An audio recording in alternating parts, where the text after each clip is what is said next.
Welcome to our training on considerations for petitioning in the care process. So today's training will cover eligibility criteria and court referrals into care with a focus on areas relevant to the petition process.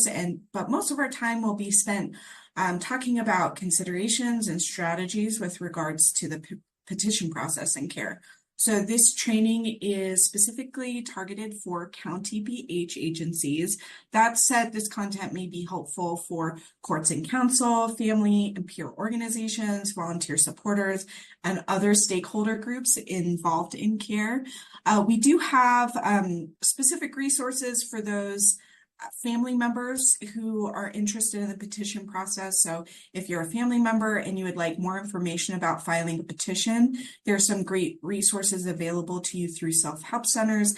And we include a link to self-help center locator in our materials. We also have a training on the family's role in the care process, which will help have you give you additional context. So that training is available on our website, and again, linked in the materials for this training.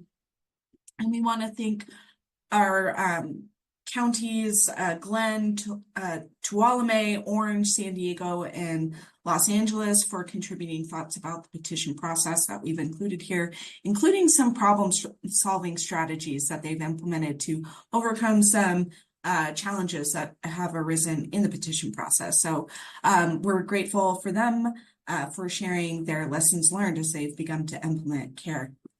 As we jump in, I wanted to cover some our agenda for today. So we will be, like I said, revisiting that eligibility criteria, and you can view our training materials on the eligibility on our website as well. The second section will focus on the petition filing process.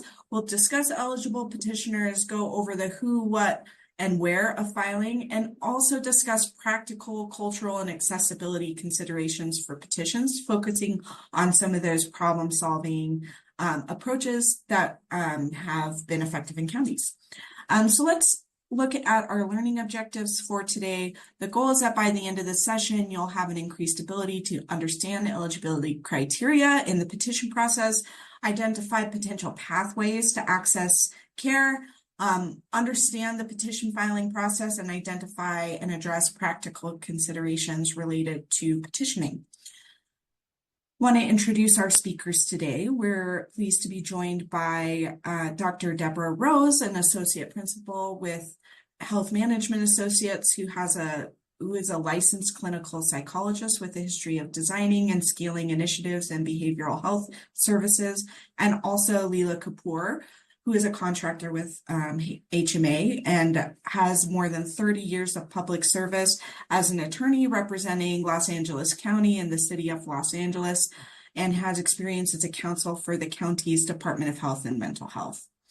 So with that introduction, I wanted to turn it over to the presenters to jump into eligibility and then walk us through the petition process. Hi there. We have an important update regarding the CARE Act beginning January 1st, 2026. Changes made by Senate Bill 27 will go into effect. These changes include bipolar 1 disorder with psychotic features will now be included as an eligible diagnosis under the CARE Act, except psychosis related solely to intoxication. This law now defines what it means to be clinically stabilized and ongoing voluntary treatment. Certain court referrals can now serve as a care petition. Criminal courts may consider care referrals earlier for individuals found incompetent to stand trial in misdemeanor cases. Nurse practitioners and physician's assistants are now authorized to complete affidavits in support of care petitions, and there are also some technical amendments to streamline the care process. Our training PDFs, including the notes, have been updated to reflect these changes, including the addition of bipolar 1 disorder with psychotic features, and they are available on the CARE Act Resource Center. But during this training video, you may hear older references to schizophrenia and other psychotic disorders, so keep this update in mind that it will now include bipolar 1 disorder with psychotic features starting January 1st, 2026, and other updates made by Senate Bill 27. Thank you for staying informed, and please review the updated resources linked in your training materials. You can find more information about these changes in our SB 27 brief on the CARE Act Resource Center, or email us at info@careact.org. Thanks, Patricia. It's great to be here today with you and Leela. I'm excited to present and talk about some of the material that we've developed. As we often do, we like to begin with an example of a person who you may encounter in the care process. This is not a real person. It's somebody that's based on our experience of having worked with individuals similar to those that you work with and that the individuals that you may encounter. We're going to refer to this example as Jason. Jason is a young adult, 29 years old. He's from Sacramento. His family is in Sacramento, but he spends a lot of time in Fresno. He moves about a bit. He graduated high school, attended college, and had his first psychotic episode, his first break in his freshman year of college. Since then, he hasn't been doing so well. He's been hearing voices. He's been living on the streets. Looks like he's experiencing some auditory hallucinations. Again, those voices that other people don't hear, some paranoid thinking. He's been surviving by eating out of trash cans and bins. He has had multiple hospitalizations, and it's during those hospitalizations that he has some contact with his family, in particular his father, George. As a result of the way that he is living on the streets, he's had a number of encounters with homeless outreach workers and first responders, and it's during those times that they get to know Jason a little bit better. It's important to note that Jason also has a vision impairment, and as a result of his lack of self-care and his inability to get medical care, his vision is rapidly deteriorating. So let's keep Jason in mind as we go through this training. We'll refer back to him a few times. So a quick refresher on care eligibility. CARE is designed for adults 18 and over, individuals who are experiencing a severe mental disorder, specifically schizophrenia or other psychotic disorders along the schizophrenia spectrum. It's designed for individuals who haven't been clinically stabilized in voluntary treatment. It's the least restrictive alternative to other interventions, and it's designed for folks who are likely to benefit from services. It's also important to note that one of the following two conditions are eligibility criteria. The person is unlikely to survive safely in the community without supervision, or the person is in need of services and supports to prevent relapse and deterioration. And so when we think about Jason, who is living on the streets, eating out of bins and trash cans, who's not caring for himself, who appears to be hearing voices, let's think about if Jason may meet the eligibility criteria. Let's go to the next slide, please.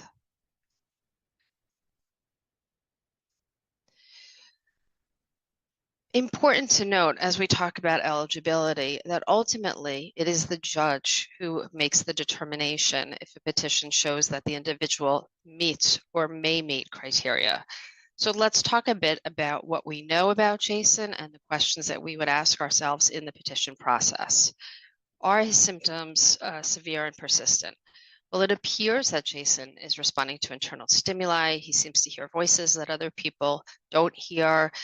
He is interacting with the radio. It looks as if Jason thinks that the radio is talking to him directly or about him as a result of some of his behaviors. As I've mentioned, first responders have been called in a number of times. Do his symptoms interfere with his daily life? Clearly they do. He's living on the street. He's not well nourished. He's not tending to his vision or his other medical needs. Is he involved in outpatient services? At this point, it appears that he's not, although we don't know based on the scenario that we're considering. Will care be the least restrictive environment? Certainly, it is less restrictive than other kinds of interventions that could be provided. So care appears to be the least restrictive based on the kinds of services and supports that can be offered. Is he unlikely to survive safely and independently in the community without supervision? Is his condition deteriorating? Well, it seems that he's experiencing more intense and more frequent hallucinations and delusions. As a result of his paranoid delusions, he has very little contact with family. He only talks to his parents, George, and his mother when he is in the hospital. Again, his vision is deteriorating. So it does seem that care would be an appropriate option for Jason. One question that remains open, and we have intentionally left this open, is what's his diagnosis? We recognize that often petitioners may not be aware of the diagnosis that an individual carries. So we want to walk through that process together with you. Let's move on to the next slide, please. So as we continue this training, I would encourage you to consider what are some scenarios that you might not know an individual's diagnosis. Certainly, we know that people often takes a little while to reach a final diagnosis. Somebody may carry more than one diagnosis as a behavioral health diagnosis is ruled out. And so I would encourage you to think about, maybe jot down what are some scenarios that an eligibility criteria may not be clear. I do want to reinforce, and you'll hear it again throughout this presentation, that even if Jason in this situation or another individual does not meet eligibility criteria, that the judge has not determined that those conditions are set, that outreach and engagement and services should continue to be offered and provided to the individual. I'm going to pass it over to my colleague, Leela. Thank you, Deborah. Now that we have discussed whether Jason meets or may meet the eligibility requirement, let's just spend a few minutes revisiting the care process. You may have seen this chart or a version of this chart before. This particular flow chart was adapted from Los Angeles County's CARE Act process map, so we thank them very much for their contribution to our material. Today's discussion will focus on the initial stage of the process. So the left-hand side of the chart, specifically the care process initiation and the engagement phases of that process. Throughout this training, keep in mind that the purpose of the petition is to initiate the care process. And the first thing that happens with every petition that is filed is that it is reviewed by a judge. It's reviewed on its face, so the judge will look at the petition and its contents, and they will determine whether the petition presents sufficient support that Jason meets or may meet the eligibility requirement. This is, a fancy term for this is prima facie, but it basically means that the judge will look at the document on its face to determine whether it provides enough information to support a conclusion that the individual meets or may meet the eligibility requirement. Because the judge needs to make that determination, it is extremely important that the petitioner include as much information as they can to provide the judge as much information as possible to make his or her determination. If it is found that Jason meets or may meet the eligibility criteria for non-behavioral health agency petitions, so for example, for petitions filed by a family member, the court would order county behavioral health to reach out to Jason. And that outreach is for two purposes. It's to attempt to engage Jason in voluntary services, and it's to provide an opportunity for behavioral health to assess Jason and provide information to the court with information as to whether they believe Jason meets the criteria. As shown on the chart, if voluntary engagement is successful, then the petition would be dismissed and Jason would participate in services and supports voluntarily. If voluntary engagement is not successful and the judge has determined that the petition meets the prima facie review, the case would proceed through the care process. Early in the process, the non-behavioral health agency petitioner, so in our example, a family member, would be replaced by the county behavioral health agency. And that happens at the initial appearance on the petition. So it happens very early on that the behavioral health agency becomes the petitioner in all care cases. Extremely important to remember that ultimately it is the court, with behavioral health professionals' input and the input from others, including the respondent, to determine whether or not the respondent is eligible for care. So let's move on to the next slide and talk about the who, what, and where of petitions and talk through some practical considerations that you should keep in mind if you are considering filing a petition in care. So let's talk about who can file a petition. You may be familiar with this list. This list is broad, and therefore it is possible that more than one person may be eligible to file a petition for Jason. You should note that in many instances, the eligible petitioners include a designee, indicated by an asterisk on the slide. Therefore, for instance, the director of the county behavioral health agency does not have to file the petition personally. They can appoint somebody or designate somebody to file the petition for them. So when thinking about filing a petition, consider who is in the best position to file a petition and if there's a way to collaborate to reach that goal. Next slide. So let's talk a little bit about what the counties who have already implemented CARE have seen as far as the petitions filed in their county.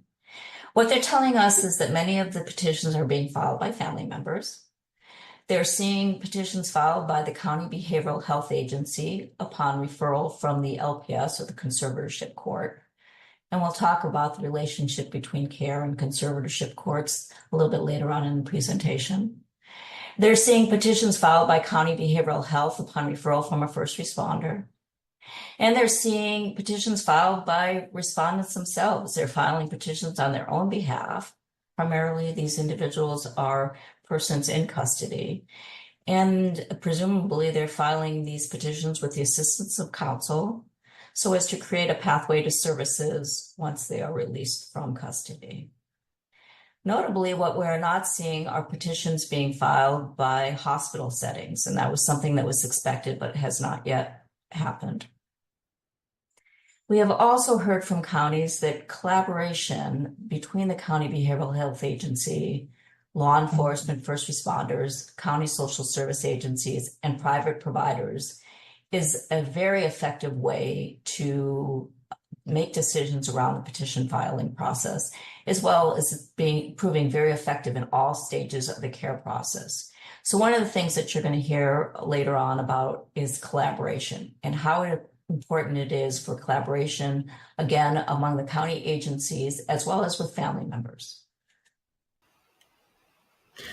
Since this training was originally recorded, the petition forms produced by the Judicial Council of California have been updated as of July 1st, 2025. So we wanted to just go over some of those changes and provide some general guidance about completing the petition. So the purpose of the petition, remember, is not to prove everything up front, but to give the judge enough information to decide whether the case should move forward. Based on what's submitted, the judge may either dismiss the petition or ask the county behavioral health agency to investigate further. The petition doesn't need to be exhaustive. It should include what you know and have observed and enough to reasonably believe the person may meet the CARE criteria. So there are two different ways to file a petition depending on who you are and what information you have. Regardless of which option makes sense for you, the petition will ask for information about the petitioner, information about the respondent, such as how to contact them and any language or accessibility accommodation that may be useful, and information about a court referral, if applicable. The bulk of these forms will focus on capturing information related to an individual's potential eligibility. So let's talk about these two options. So the first option that you see on the top is a general petition process that would make sense for most petitioners. You would use this path if you're not a licensed behavioral health professional, for example, family members or first responders. Step 1 would be to fill out the CARE 100 form, which lets you explain your observations in your own words. And step 2 would be including one of the following to support that petition. So the CARE 101 form. So this would be a declaration from a licensed behavioral health professional who's either examined the individual in the last 60 days or has tried multiple times. And they must believe the person may meet the CARE eligibility criteria. So the other option to accompany the CARE 100 form is documentation. So this would be evidence that the person has had at least 2 intensive treatment, one within the last 60 days. So this could include hospital discharge papers or a signed declaration for someone with direct knowledge of those hospitalizations. So if the person completing the petition, the Care 100 form, has direct knowledge, the declaration of the 250/250s can be included directly on the Care 100 form. Otherwise, that information can be attached to the petition, like I mentioned, a hospital discharge paperwork, a declaration from a witness, or other evidence of those 250/250s. So that's option one. Option two is a streamlined process for licensed behavioral health professionals. So you would use this path if you are a licensed behavioral health professional, which can include members from county behavioral health agency. So for this option, you would only fill out the Care 102 form. This combines both the petition and the declaration from the licensed behavioral health professional into one document. Like the Care 100 and the Care 101, this Care 102 form allows you to describe what you've observed and why you believe the person may be eligible for care. Regardless of which option you use, the key is to provide enough detail for the judge to decide whether the case should proceed, not to prove everything. If the judge believes there's a reasonable basis, they may request more information or begin the formal care process. Just document what you know and keep the focus on what you've personally seen or learned. For more information about the mandatory forms, you can see the forms on the Judicial Council website, and there's many resources on the CARE Act resources for petitioners page, including additional tutorials and information for different petitioning groups. Let's talk a little bit about access to protected health information, or PHI. PHI is designed to ensure that individuals have privacy and that their medical and behavioral health notes and information are kept confidential. We recognize that a practical consideration for non-behavioral health providers who may become petitioners, people like family members, like George, Jason's father, first responders, outreach workers, might not have protected health information, might not have Jason's medical or behavioral health diagnoses. And so Leela talked about collaboration, and I think that this is an opportunity to recognize that people without access to PHI might benefit from connecting to those who have it. So certainly for family members, we recommend connecting with the County Behavioral Health Agency. It's important to note that family members can always provide information. They can give information to the courts, they can give information to the county agency or to behavioral health providers, although they might not be able to receive that information in turn. So when thinking about a petition, again, we encourage the collaboration, particularly the family members, with the behavioral health agency, with other professionals who might have worked with the individual, prior treatment and recovery professionals. Certainly family members are encouraged to gather available information, to document that information. Again, it's up to the judge to determine if the individual meets criteria for care, and we are hearing that judges are listening very closely to the family members who are providing written documentation about their knowledge of prior hospitalizations, prior 5150s, interactions with behavioral health providers. So again, it's really essential to gather that information and to document it in the form of an affidavit. We also understand that SB 35 has addressed sharing of information with the court and with the county behavioral health agency. It's important to note that that doesn't compel behavioral health providers to bring forth their petition or to share information. But again, family members who are involved can always share their knowledge of services with the courts and with behavioral health providers. Let's go to the next slide, please.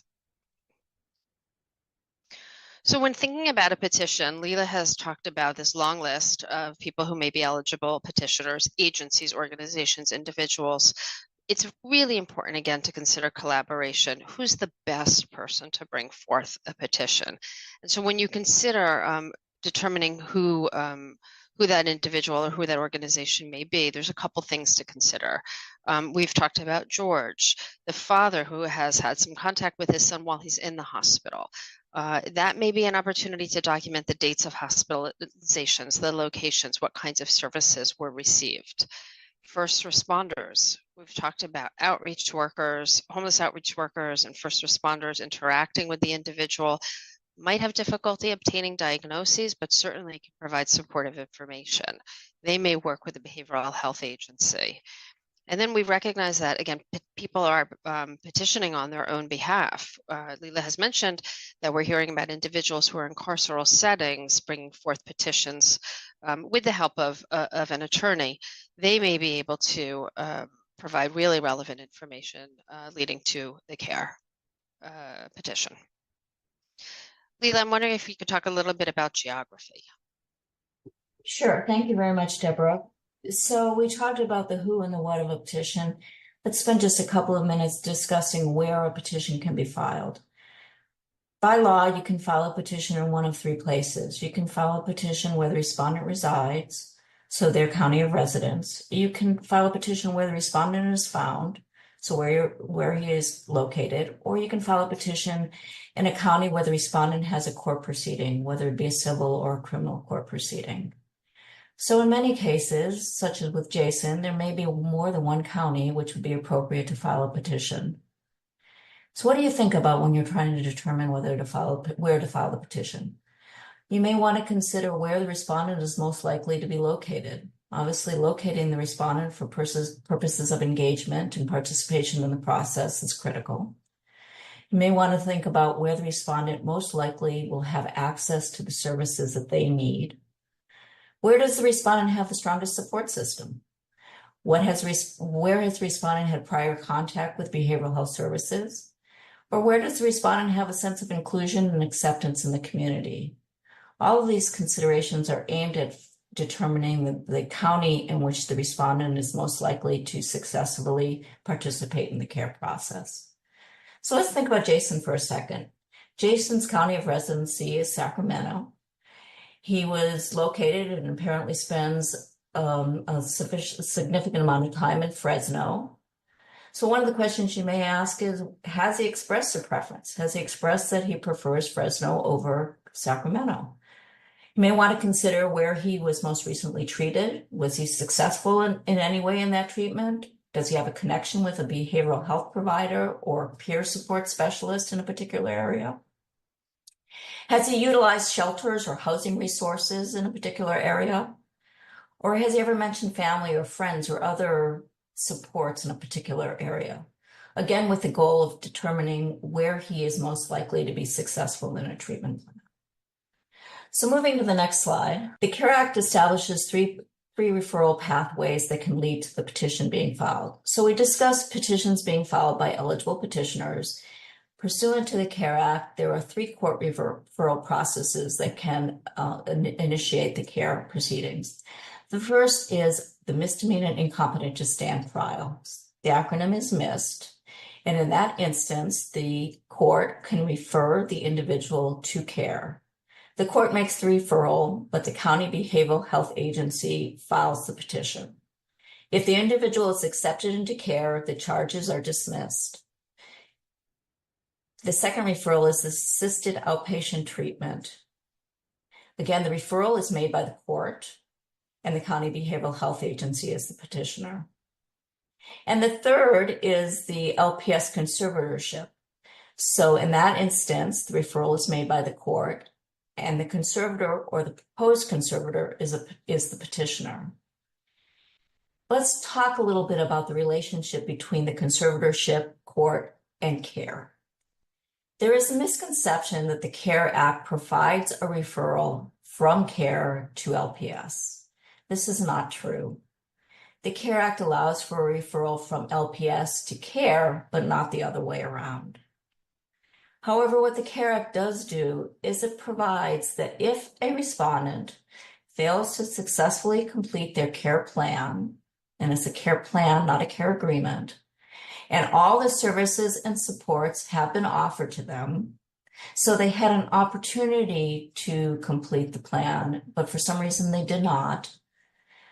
The fact that the respondent failed to successfully complete their plan shall be considered by the court in a subsequent LPS hearing if that hearing is held within the next 6 months. So if that hearing is initiated within the next 6 months, the failure to complete the care plan would create a presumption that the respondent requires additional intervention beyond the CARE Act. It is important to note that this does not apply to a respondent's failure to comply with a medication order. So if the respondent's only failure under their care plan was failure to comply with a medication order, this provision is not triggered. The CARE Act process is an alternative to LPS that every public guardian and conservator should consider when evaluating the best option for an individual. Next slide. There are numerous resources out there to assist a petitioner in filing a petition and considering whether a petition should be filed. We mentioned briefly before the self-help centers. The self-help centers are sponsored by the Judicial Branch of California. There's a self-help center locator that you can use to identify the self-help center most accessible to you. The self-help center staff are trained on the CARE Act, and they're there to provide guidance on determining whether you should file a petition and how you complete the form. Cal HHS has put out an information for CARE Act petitioners webpage, which has numerous resources on it.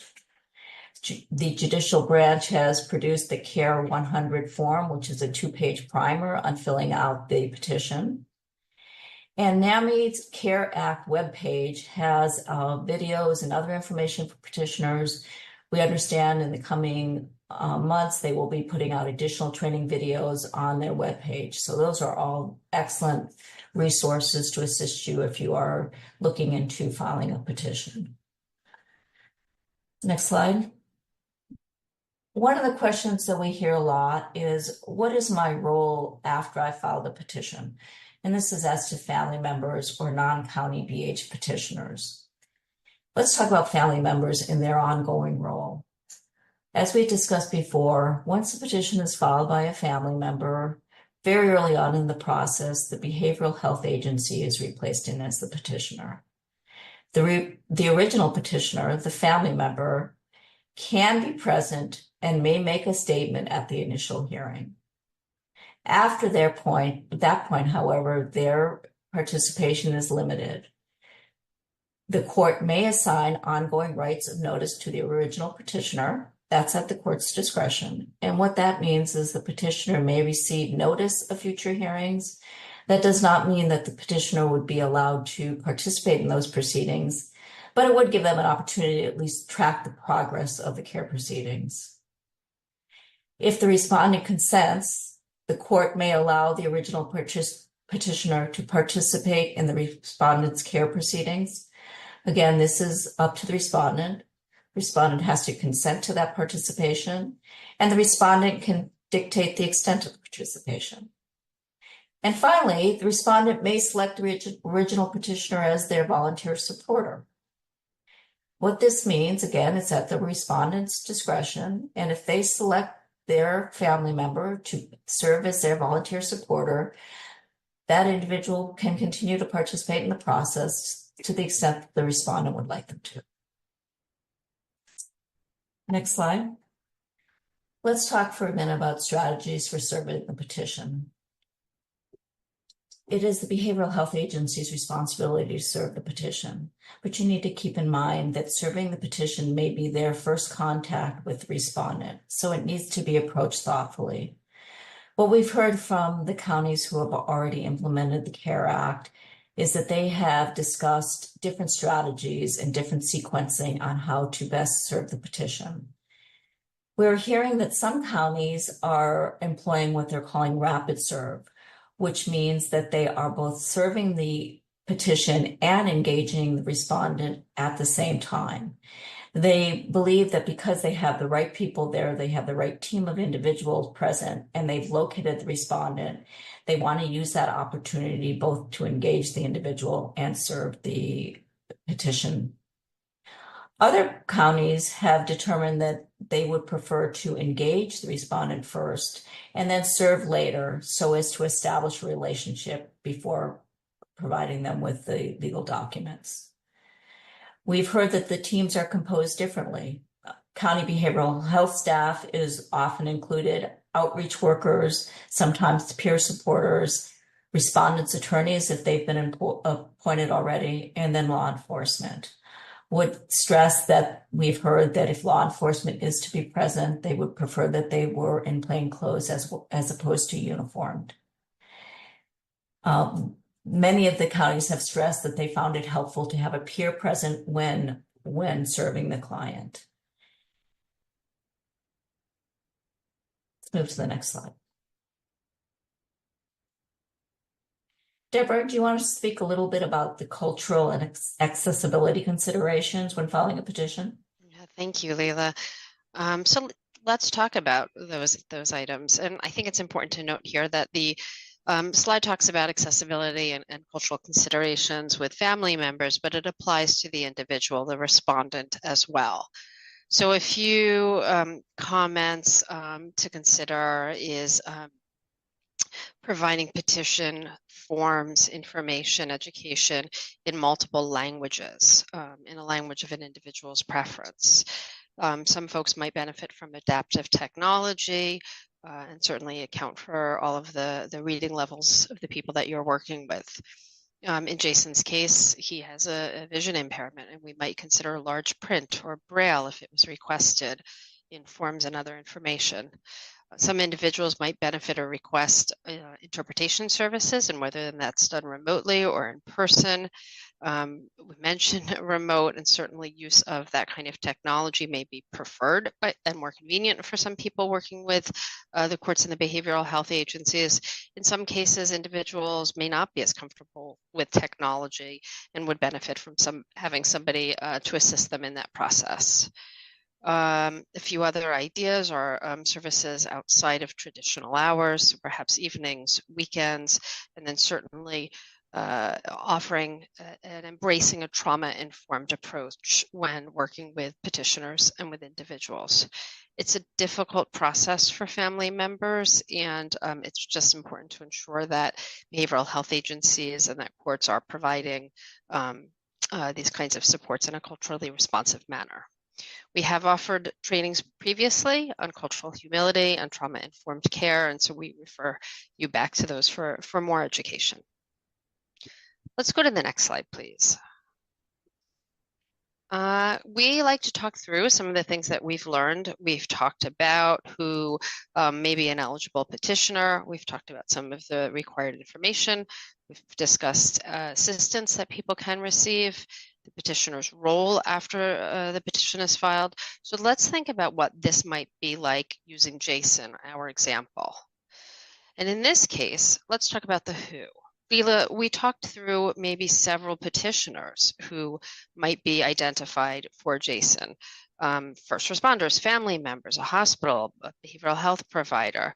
Can we maybe give some additional thought to that? Yes, so there are several agencies or individuals that may be in a position to file a petition on behalf of Jason.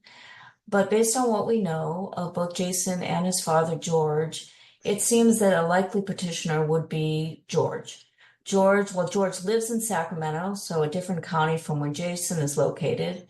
He has knowledge of Jason's behavioral health history. Maybe somewhat limited more recently, but it appears that Jason does connect with him, especially when he has been hospitalized or he's having a particularly hard time. George, like many family members, are concerned that no one else might file a petition, so he feels compelled that he should file. And George has a very complete history of Jason's early behavioral health history because he experienced it. So those are all observations and experiences that he can share with the court when he files a petition. We would suggest that any family member, as an initial step, might consider seeking guidance from a self-help center or from a local NAMI chapter, who can assist with them assessing whether they are in a position to file the petition and what the petition might look like. So once it's established who's going to file the petition, we've talked about the what. We've talked about what the petition should include. We stress that as much information, especially in the narrative portion of the petition, would be helpful for the judge in determining Jason's eligibility. And we talked about some of the support that should be included for that petition. So based on all of that, Deborah, what could George include in his petition when he files one for Jason? Yeah, good question. Thank you. George certainly, as you mentioned, would have knowledge of his son's first psychotic episode, the one that occurred while he was in college. And Jason's father, George, could document that, what it looked like, when it happened, what the dates were, if there were hospitalizations. He can talk about more recent hospitalizations. He might have knowledge of medication and what kind of treatment interventions were provided while he was hospitalized. And so he should provide as much detailed information that he has. If he's had contact with providers over the years, he could document names, dates, whatever he knows. Because again, we're understanding that it's the judge's discretion to determine if the petition demonstrates that the individual meets or may meet criteria for care. George might think about involving a provider if he has developed a relationship with a provider who has worked with his son over the years. And so these kinds of opportunities may make it a little bit easier to gather the information and to bring it forward. I'm going to switch a little bit to the where. And Leela, we've talked about that Jason was born and raised in Sacramento. His family is there. He hasn't spent as much time there recently. He's been spending time in Fresno. So if George is thinking about moving forward with the petition, what would be some of the considerations? So I think we discussed this before, so I'll just go through it briefly again, but Jason really appears to prefer Fresno County over Sacramento. George would need to determine whether that is actually Jason's preference. And if so, then Fresno County may be the most appropriate place to file that petition. If he knows where he has been recently treated, if he knows he has connection with a behavioral health provider or peer supporter that has proven successful in one of the two counties, that would be something to consider. Has Jason been housed using a shelter or other housing resources in a particular area so he has some stability? And does he have any family, friends, or other support systems in one of the two counties that would support him through the treatment process and assist him in being successful in the care process? Those are all things that George should consider as he's looking at determining whether to file that petition in either Sacramento County or Fresno County. Those are great talking points, Leila. And I mentioned this earlier, but I want to say it again as we pause here, that whether or not Jason meets criteria for care, it's really important to recognize that services should continue to be provided, outreach should continue to be offered, engagement efforts should be made, including peer services, including working with outreach workers. And so the care is not the end, it's the beginning of a process, it's part of it. Ongoing services and supports should be made available to the potential respondent. Leila, thank you for joining me. Let's turn it back to Patricia. Thanks, Deborah, and thank you, Leila. So this is the end of our training on petitioning, thinking through some challenges that have occurred and some problem-solving strategies that counties have been trying. Our goal is that by the end of this session, you will have an increased ability to understand eligibility criteria in the petition process, understand different pathways, and then identify and address practical considerations related to the petition process, including some of that outreach and engagement, those racial and cultural competency considerations, where to file, who should file, and apply those in your county. And if you're either planning now or implementing the care process, you can begin to integrate and pivot and include some of these problem-solving strategies in your county. Just some next steps to highlight for you. We have a few resources on the slide. All of our training materials are included on the CARE Act website. You can include search for petitioning on the training page, and also the resources tab. We've included a few for you, including our training on eligibility, also including some resources for petitioners, and we link out to a few different resources there. And then again, if you're a family member wanting to better understand your role in the care process, or you're a member of the implementation team who's wanting to help family members understand their role, you can also go to that link. To continue receiving notifications and trainings and TA opportunities, please go to our website to complete the link on the form. You can also click in the PDF of this training material. There is no wrong door. So in addition to going to our website, if you can't find what you need or need to identify next steps, please feel free to email us at info@careact.org, and we will try to connect you with the right information. So thank you for viewing this training, and please let us know if you have any additional questions. Thank you.